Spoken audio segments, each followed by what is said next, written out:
박빙의 예상을 깨고 트럼프 전 대통령이 제47대 미 대통령 선거에서 승리하며 4년 만에 백악관 재입성에 성공했습니다. 트럼프 2기 행정부 출범이 현실화되면서 미국 우선주의가 더 강력한 형태로 되돌아올 전망인데요. 다시 시작된 트럼프 시대에 한미 관계를 비롯한 한반도 지형 변화와 관련해 반길주 고려대 일민국제관계연구원 국제기구 센터장과 함께 이야기 나눠보겠습니다. 어서 오십시오. 안녕하십니까? 네, 안녕하세요. 네. 이번 결과 좀 예측을 하셨습니까? 어떻게 보셨습니까? 예측이 좀 어려웠죠. 기존의 그 예측 모델링 이런 게 다 틀렸잖아요. 네네. 그리고 출구조사마저도 달랐던 게 의아해요, 사실. 그래서 초박빙이라고 계속 이야기를 했지만 네. 실제 초박빙은 그렇게 몇 달 동안 지속된 것 같지가 않아요. 트럼프와 이제 대결하기 위해서 새로운 민주당 후보로서 해리스가 이제 부상을 하고 컨벤션 효과 등을 통해서 반짝 효과가 있었던 그 잠깐 기간이 초박빙이었던 것 같고 실제로는 숨어있던 샤이 트럼프의 지지층이 굉장히 컸다. 그래서 여론조사에 잡히지 않은 층이 많았다. 그렇게 볼 수 있겠습니다. 지금 7개 경합주 가운데 5개는 모두 이제 다 승리를 했고 나머지 2개도 아마 좀 승리하지 않을까 이런 관측이 나오고 있는 것 같은데 이렇게 좀 크게 빗나간 이유는 저희가 어디서 분석을 해야겠습니까? 방금 말씀드렸다시피 우선은 샤이 트럼프 층이 이제는 더 이상 샤이가 아닐 거라고 생각을 네네. 했는데 샤이가 맞았던 것 같고요. 그 층은 굳이 여론조사에 응하지 않아도 이제 확실하게 트럼프를 지지할 것이다. 그게 이제 여러 가지 이유가 있겠지만 기본적으로는 바이든 행정부의 이제 정권이 원하는 만큼의 실적을 달성하지 못했다. 그래서 국민 불편이 심했다. 예를 들면 경제적인 측면에서 좀 만족스럽지 못하고 인플레이션, 고물가 이거에 대한 불만이 좀 있었던 것 같고요. 거기에 대한 반대 급부로 히든 해리스 진영이 있을 것 같았는데 그게 사실은 용두삼이었어요. 그게 이제 물거품이었기 때문에 그 상쇄 효과가 제대로 나타나지 않아서 예상이 빗나갔던 것 같고요. 이번 예상이 이제 원래 보면 경합주에서 예상 그 오차가 보통 3.4%였어요. 그래서 빗나가는 경우가 뭐 과거에도 없지 않아 있었지만 지금처럼 전국 득표율까지도 이렇게 트럼프가 이길 정도로 판세가 있었음에도 불구하고 초박빙이라고 했던 그 예측치는 상당히 빗나갔기 때문에 예측 모델링 같은 게 상당히 이제 바뀌어야 되지 않을까 이렇게 생각이 듭니다. 사실 그동안 이번 대선에서 가장 중요한 요소로 꼽히는 게 라틴계 남성으로 좀 꼽히는 것 같습니다. 그동안은 좀 민주당 지지세에 강한 좀 힘을 실어줬었는데 이번에 트럼프 당선인을 좀 선택한 이유는 어떻게 보고 계십니까? 라틴계 흑인가 전통적으로 민주당을 지지를 했었죠. 지난 8월에는 이제 라틴계에서 가장 큰 단체가 해리스를 지지한다. 원래 이제 초당적인 이슈였었는데도 이번에 네. 지지한다고 했고요. 근데 해리스가 가장 크게 들고 나온 이슈가 낙태권이었어요. 근데 라틴계 남성이 낙태권에 그 반대하는 그 유권자들이 많이 투표를 한 것 같고 이것은 이제 거꾸로 보면 라틴계 여성 중에서는 상당히 해리스 지지를 지지한 층이 많았어요. 한 24% 더 많은 걸로 보여지는데 그거는 낙태권이 라틴계 남성과 여성의 표심을 흔든 어떤 중요한 변수였다. 그렇게 볼 수 있겠습니다. 네, 이 말씀하신 낙태 이슈가 예상 외로 표심에는 별로 영향을 주지 못했거든요. 아무래도 이 트럼프가 주장했던 경제나 또 이민 문제가 국민들에게 좀 더 크게 다가오지 않았나 싶은데 어떻습니까? 그렇죠. 이번 대선의 경쟁은 민주주의냐 경제냐의 대결이었어요. 그 얘기는 가치냐 아니면 실리냐의 대결이었거든요. 근데 미국인은 실리를 택한 것이죠. 경제를 택한 것이기 때문에 그 메시지는 어떻게 보면 이제 해리스가 그것을 이제 간파하는 데는 좀 부족했던 부분이 결국은 패인으로 봐야 될 것 같고요.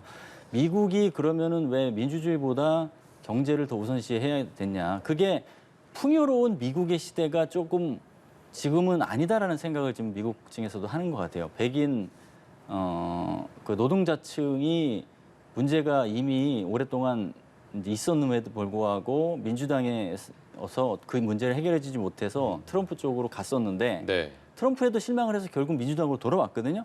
근데 두 가지 다 겪어보니까 그래도 트럼프 2기에 기대 보는 게 낫겠다. 이렇게 판단을 했다고 봐야겠죠. 그래서 그 민주주의, 이게 미국이 풍요로우면 가치를 추구하는데 여유를 갖겠지만 전후 2차 세계대전 이후에 누려왔던 번영과 어떤 그 여러 가지 그 다른 국가보다 우위에 섰던 주도권 이런 것들이 많이 놓치고 있는 상황에 대한 위기감이 선거 결과로 나타난 것 같습니다. 네, 지금 트럼프가 뭐 경합주도 마찬가지지만 민주당 텃밭도 많이 선전하는 모습을 보였거든요.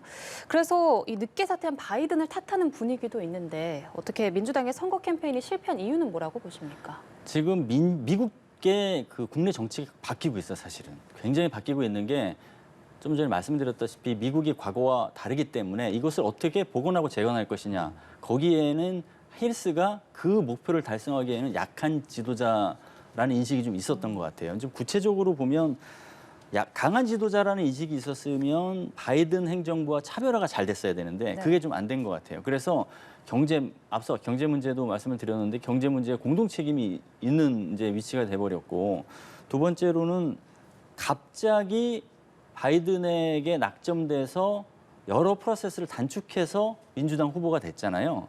그러니까 선거 활동 기간이 짧았어요. 트럼프는 4년 준비했다고 보면 됩니다. 그러니까 상대적으로 그 준비 기간의 차이도 이 패인의 이유가 될 수 있고 그리고 막판에 말실수 문제도 어느 정도 부정적 영향을 줬다고 봐요.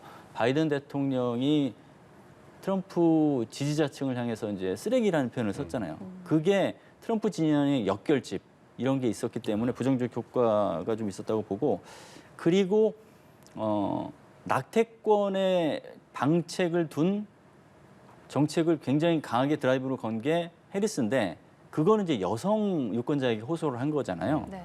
근데 그 여성 유권자가 호소한 것이 생각만큼 크게 반향을 일으키지 못했다. 남성이 트럼프를 지지하는 게 더 드라이브가 컸다. 그렇게 볼 수 있겠습니다. 네, 사실 지난 2020년 대선과 비교해서 좀 생각을 해보면 당시에도 이제 개표 초반에는 공화당을 상징하는 붉은색이 이제 미국 전역 지도에 표시됐다가 사전 투표가 이제 개표되면서 민주당의 색깔인 파란색으로 바뀌는 그 모습을 많이 기억하실 텐데 이번에는 사전 투표가 개표가 되고 나서도 그런 현상이 없더라고요. 어떻게 좀 봐야겠습니까? 그렇죠. 이제 붉은 신기루가 아니라 지금은 어떻게 보면 붉은 고속도로가 돼버렸어요. 원래 그 공화당 텃밭 지역이 차지하는 그 국토 면적도 굉장히 넓어요. 네네. 그래서 딱 그냥 보기에도 빨간색이 많이 되고 시작할 때 공화당 텃밭 먼저 이제 개표가 되는 거기 네. 때문에 그렇게 되기도 하고 또 두 번째로는 사전 투표에서는 민주당이 보통 20% 우위였기 때문에 빨간색이었다 파란색으로 바뀌는 기류가 있는데 네. 그게 이제 통하지 않은 것이죠. 그거는 공화당 지지 유권자들 중에서도 이번에 사전 투표를 하겠다는 의향이 굉장히 많았거든요. 네. 그래서 과거 20% 차이가 있는 사전 투표의 효과는 이번 어떤 그 변화를 통해서 미국 국내 정치에서 다른 모습을 보여줬다라고 볼 수 있고요. 그게 이제 사전 투표가 미치는 영향이 달라진 게 굉장히 중요한 미국 국내 정치에서 달라진 점이지만 또 다른 점은 지금 미국 국내 정치의 기류는 전국 투표를 하면 그래도 민주당이 우세다. 근데 선거 방식 때문에 간접 선거라는 선거 방식 때문에 민주당이 손해를 본다. 이런 게 사실은 공식처럼 작용되고 있었어요. 그 공식도 무너진 것이죠. 그래서 전국 투표도 지금 공화당이 가져간 상황이기 때문에 그런 공식으로 지금 미국 정치를 바라볼 상황은 아니다. 그렇게 평가를 해야 될 것 같습니다. 네. 지금 뭐 상하원 상황도 저희가 좀 같이 살펴봐야 될 것 같은데 상원 같은 경우에도 이제 공화당이 다수 의석을 차지하게 됐고 하원도 지금으로는 거의 뭐 공화당이 차지할 것으로 보이는데 그렇다면 트럼프 당선인이 앞으로 뭐 정책이나 이런 것들을 펼쳐 나갈 때 있어서 굉장히 속도가 붙고 탄력을 받게 되겠다 이런 분석이 많더라고요. 그렇죠. 민주주의의 그 중요한 어떤 그 선순환이 견제거든요. 견제와 균형인데 미국에서 이제 아주 이례적으로 행보를 보인 트럼프가 2기 집권을 하게 되면 여러 가지 변화를 할 것이다. anything but 바이든이 될 가능성이 높잖아요. 거기에서 미국 내에 내부 분열도 있을 수 있고 외부 뭐 동맹국, 유사입장국, 안보협력국하고도 마찰이 있을 수 있잖아요. 거기에 제동을 걸어줄 때가 의외예요, 사실은. 그래서 트럼프가 의지는 있다 할지라도 견제와 균형에 의해서 다는 못할 것이다라는 나름의 안도의 한숨도 있었는데 하원과 상원을 다 장악하게 되면 그런 기능이 없어지는 것이죠. 네. 그래서 우려할 수 있고 이제 트럼프 입장에서 날개를 단 것이겠지만 이게 정책 추진 과정에서의 마찰, 피로감이 커질 수 있고요. 다만 그래도 미국이 그 제도적으로 아주 공고화된 민주주의이기 때문에 절차를 잘 만들어 놓은 게 2026년에 중간 선거가 있잖아요. 그래서 트럼프가 그러한 정책을 무리하게 하고 또 상하원을 다 장악한 것 때문에 견제 기능이 잘 안 통한다. 그럼 미국 유권자가 2026년 중간 선거에서 다시 심판할 거라고 봅니다. 네. 그럼 트럼프 전 대통령이 백악관에 재입성을 하게 되면 트럼프의 사법 리스크는 어떻게 되는 건가요? 예, 사실은 사법 리스크가 이런 식으로 이제 나올 가능성이 높습니다. 네. 트럼프 대통령을 미국 국민이 뽑아준 것은 그것은 사실은 사법 문제에 대해서도 해방을 시켜준 것이다. 이렇게 평가를 할 가능성이 높아요. 그 얘기는 뭐냐면 사법 리스크를 정치로 다 상쇄시킨다는 것이거든요. 그래서 그렇게 할 가능성이 높고 또 본인이 여러 가지 이제 정책을 공약을 통해서 내놨는데 그 공약을 이행하는 것은 국민과의 약속이고 공약을 이행하려면 사법 리스크가 있으면 안 된다라는 식으로 해서 사실은 무력화할 가능성이 높죠. 근데 사법 리스크를 정치로 이렇게 없는 것은 미국 정치에서 이제 오명으로 남을 수가 있어요. 네. 그래서 이것에 대한 뭐 미국 내부의 여러 목소리는 있을 거라고 봅니다. 진짜 이게 사법 리스크를 이제 스스로 셀프 사면이라는 그런 효과를 가져오면서 주도하게 되면 조야, 그다음 지식인을 대상으로 해서 이제 우려의 목소리는 나오겠죠. 네. 자, 이제 뭐 많은 부분에 있어서 바뀌는 부분들이 많을 텐데 이제 트럼프 행정부 2기가 집권하게 되면은 뭐 민주당 지우기, 바이든 지우기라는 정책을 좀 진행할 것이다라는 관측이 많습니다. 그렇다면 뭐 이민자법이나 반도체법, 특히 우리 입장에서는 반도체법의 어떤 변화에 더 주목할 수밖에 없을 것 같은데 어떤 부분이 바뀔 거라고 보십니까? 바이든이 했던 것들이 IRA, 뭐 반도체법 이런 게 있는 게 경제적으로 일단 그게 바뀔 가능성이 높고요. IRA 같은 경우는 이제 기후변화 대응 측면도 있어요. 근데 트럼프는 기후변화 대응하는 정책에 아예 관심이 없거든요. 그래서 IRA를 전면 손볼 가능성이 높고요. 반도체법 같은 경우는 미국에 이제 반도체 관련 투자를 하면 뭐 세액공제도 해주고 보조금도 지급해주고 R&D 이런 측면에서도 혜택을 주는데 트럼프가 얘기하는 것은 공장을 미국에다 반도체 공장을 지으라는 거거든요. 그렇게 안 하면 그런 혜택도 없어진다. 근데 IRA하고 반도체법에 준해서 아주 막대한 투자를 했던 한국 기업 입장에서는 사실은 빨간 신호등이 켜진 거랑 네. 마찬가지예요. 그래서 이게 우려되는 부분이기도 하고 이민 정책도 이제 반이민 정책으로 할 것이기 때문에 여러 그 이민이 문제가 되겠지만 이제 한국이 거기 대상이 되기는 아닐 거예요. 그럼에도 불구하고 이민자에 대한 그 거리두기가 있음으로써 미국에서 살고 있는 한국계 미국인, 미국 시민권을 가진 한국인 혹은 영주권 가진 한국인들의 미국 그 기득권층과의 거리감 이런 게 좀 생겨서 사회적으로 좀 불편한 상황이 초래될 가능성이 있습니다. 그리고 이민 문제가 해리스도 전혀 관심이 없었던 건 아니에요. 이민 문제를 법과 제도적으로 잘 관리하겠다는 게 해리스였고 트럼프는 추방이잖아요. 그러니까 불법 이민자 추방하겠다. 네. 굉장히 거친 방법이기 때문에 그런 과정에서 뭐 인종 갈등, 그다음에 기득권층과 비기득권층 갈등 이런 것들이 이제 불거질 가능성이 높죠.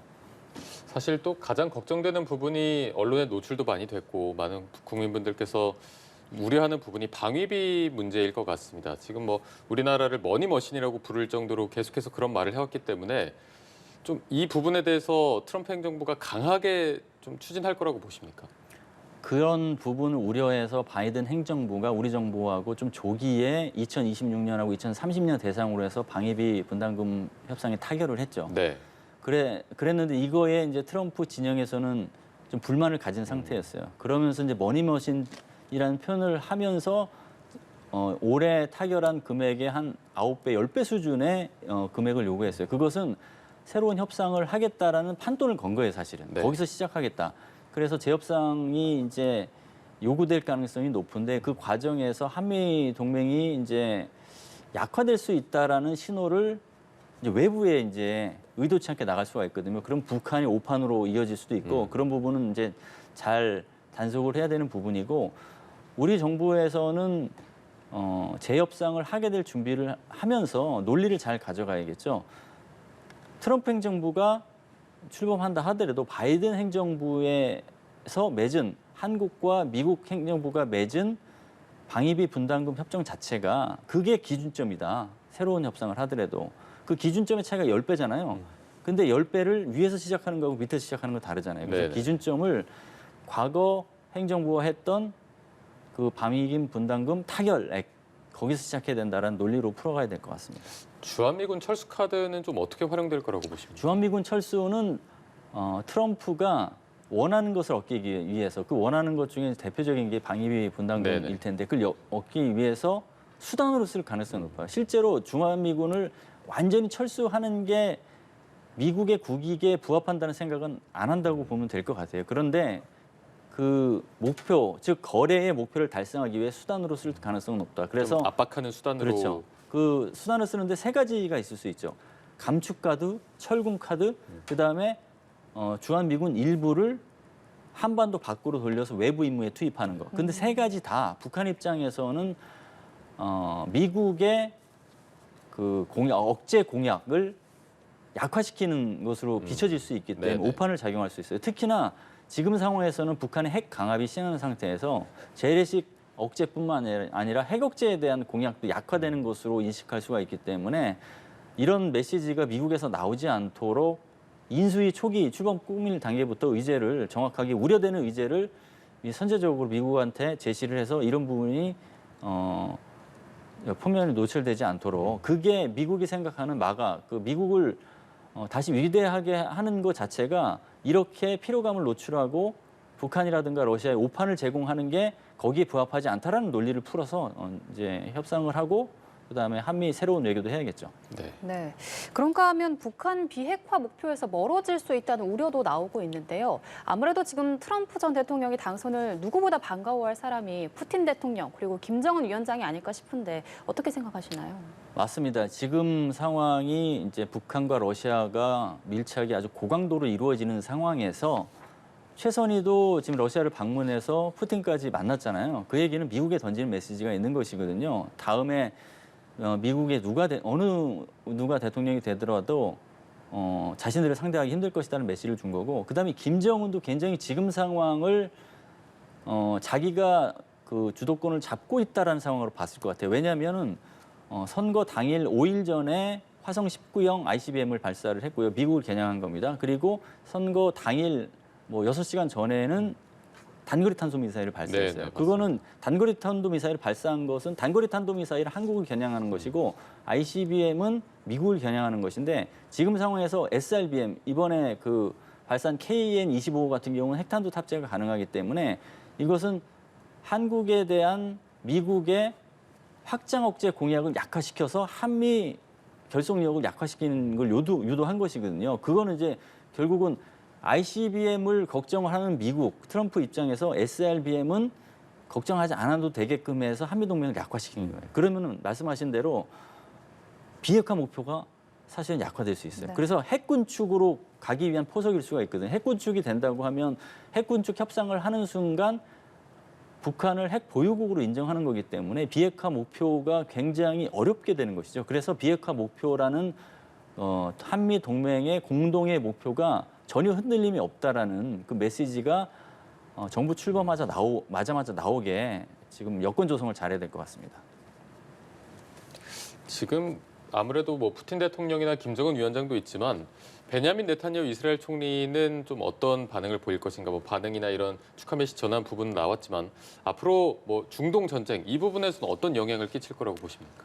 네타냐후 총리가 워싱턴 DC를 방문해서 사실은 바이든 대통령, 해리스 후보, 그다음에 트럼프 후보도 다 만났어요. 몇 달 전에 만났는데 그때 해리스하고 바이든 쪽하고 얘기할 적에는 좀 불편한 속내가 있었고 트럼프하고 얘기할 적에는 잘 통하는 것 같은 그게 네. 있었어요. 왜냐하면 트럼프는 중동 문제에서 이스라엘에 경도된 그 정책을 많이 했어요. 그래서 비판도 많이 받았는데 그래서 이 중동 문제 해결을 위해서 당시에 트럼프 일기 때 사위인 쿠슈너를 대표 어떤 자격으로 보내서 이 문제를 주도하게 했거든요. 그래서 이스라엘에 경도된 이런 중대 문제 해결판에 뭐 특사를 뭐 임명한다든지 해서 다시 트럼프 2기에 중동 정책 드라이브를 걸 가능성이 높고요. 그 과정에서 이 중동에서 반미 여론이 좀 높아질 수 있겠죠. 친 이스라엘 정책이라고 이제 평가를 하면서 그런 측면에서는 가뜩이나 중동 지지 영향적 리스크가 좀 높아진 상황에서 이것을 좀 완화시키기보다는 더 강화될 가능성도 없지 않아 있다고 봅니다. 네, 뭐 우크라이나 전쟁이나 가자 전쟁 이 부분 두 개를 끝내겠다 이렇게 공언하기도 했는데 즉각적인 효과가 있을 거라고 좀 보십니까? 쉽지는 않겠지만 그래도 24시간 내에 본인이 대통령이 되면 다 할 수 있다라는 사실은 자신에 찬 공약을 냈기 때문에 네. 어쨌거나 트럼프 행정부가 들었으면 가장 첫 번째 임무 중에 하나로 할 것 같아요. 드라이브는 걸 것 같습니다. 그런데 그 과정에서 트럼프 지금 후보가 지금 트럼프 당선자가 생각하는 것은 러시아 우크라이나 전쟁이든 중동 문제이든 간에 이것을 정전이든 잘 해결하겠다는 것보다는 봉합을 하겠다는 것이거든요. 그 봉합이라는 것은 굉장히 부정적인 그 문제를 남긴 상태에서 그냥 일단락하는 겁니다. 그래서 여러 가지 문제가 있겠지만 그래도 해결하려고 하는 과정에서 앞서 말씀드린 특사 이런 것을 통해서 강하게 드라이브를 걸 것으로 전망됩니다. 네. 일단은 우리 시간으로 6시에는 해리스 부통령이 대선 패배 승복 연설을 하기로 예정돼 있는데 지금은 조금 시간이 지연되고 있는 것 같습니다. 목요일 하워드대에서 연설하기로 했는데 좀 어떤 내용들이 나온다고 저희가 봐야 될까요? 먼저 자신을 지지해준 지지층에 대한 감사 마음이 있겠죠. 그게 이제 첫 번째고, 그리고 두 번째는 본인이 이제 부통령직을 끝까지 잘 수행하고 그 이후에는 본인이 내세운 민주주의를 수호하겠다고 했잖아요. 부통령에서 이제 임기를 마친 후에도 민주주의 수호를 위한 역할을 이어가겠다. 그래서 지지층에게 실망한 지지층에게 민주주의를 지키겠다는 메시지를 다시 한번 내는 게 있겠고요. 다음 마지막으로는 차기 행정부가 미국을 잘 이끌어 달라. 네. 이런 주문의 메시지도 있을 것 같습니다. 그게 한 3가지 정도가 큰 골자일 것 같습니다. 앞으로 이 해리스 부통령의 경쟁력이나 좀 앞으로의 정치적 입지 이런 부분은 어떻게 예상하십니까? 해리스 부통령은 사실 부통령 때 존재감이 약한 부통령으로서 좋은 평가를 받지 못했어요. 근데 민주당의 대선 후보로 올라가면서 그 입지를 좀 굳히는가 싶었더니 이번에 큰 패배를 했잖아요. 네네. 그래서 정치적 생명은 많이 사실은 가라앉았다. 지금 정치적 생명이 사실상 뭐 대선 주자로 다시 나오기는 어려운 상황이 되지 않았나 그렇게 보겠습니다. 네, 알겠습니다. 지금까지 반길주 고려대 일민국제관계연구원 국제기구 센터장과 함께 이야기 나눠봤습니다. 오늘 말씀 고맙습니다. 고맙습니다. 네, 감사합니다.